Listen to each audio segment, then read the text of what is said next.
Hello, Brad Havermeyer, Hollywood acting coach with another Brad Bite. Quick tips to help you use acting in your daily life. Big problem that happens far too frequently is that you will inevitably eat the last piece of cake. Now, this last piece is usually called for by another member of your household. So how do you appear innocent when you've eaten the last piece of cake? Here's how you do it. When you are asked if you ate the last piece of cake, act confused. Huh? I don't know what you're talking about. That will throw the other party off. And then act sort of hurt. Why would you accuse me of eating the last piece of cake?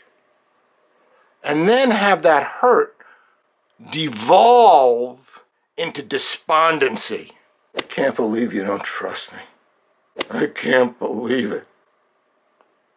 At this point, the other party will break off and you're free to go. We'll talk to you soon. Bye-bye.